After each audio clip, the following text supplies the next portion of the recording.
23 minutes after 8 o'clock. That's our poor man's version of the Good Day drone over there. Well, while some police departments are sticking with costly helicopters, one local police department taking it to the air. That would be the Arlington Police Department. Good morning to Lieutenant Brooke Rollins. This is the next generation. I remember the first one that came out, it was a large drone. These ones are very much like what you can buy in a store. Yeah, good morning. Thanks for having us again. Yes, sir, that is correct. These are much smaller and much more affordable, so to us they're much more beneficial for the mission that we have. So we looked earlier at going over and maybe looking into a car that you might not know what is going on inside there. And it's for officer safety reasons that you might do that. In this case, we're going to take a look at maybe like a simulated building search. You're looking for maybe a burglar. Yeah, that'd be correct. So the aviation unit tries to serve the officers from the angle of safety. This allows us to move a camera closer to a structure and decide which direction we would want to approach. Certainly in this case, we're looking at an elevated structure that has some staircases on it.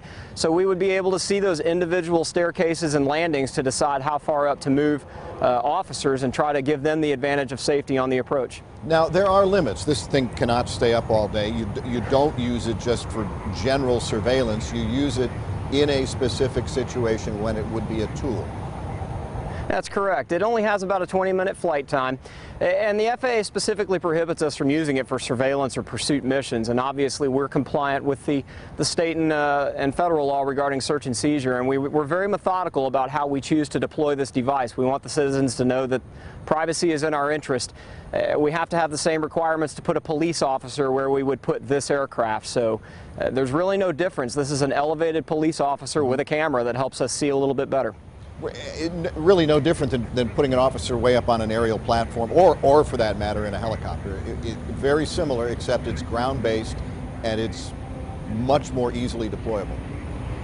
Yeah, that's correct. And because it's much more easily deployable, the way this operates, it's much more fiscally easy to operate a program like this. These are much more effective for the citizens and for the police department. So you've got about, what, 6, 7 of these available?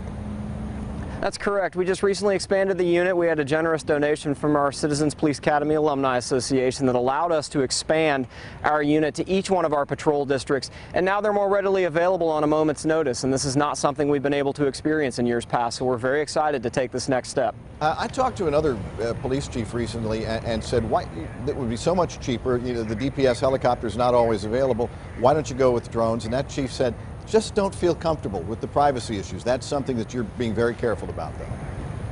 Absolutely. We're very careful with privacy. And one of the things that I really applaud the city and the police department on is we have the desire to step forward and really embrace this technology. We've been doing it for years.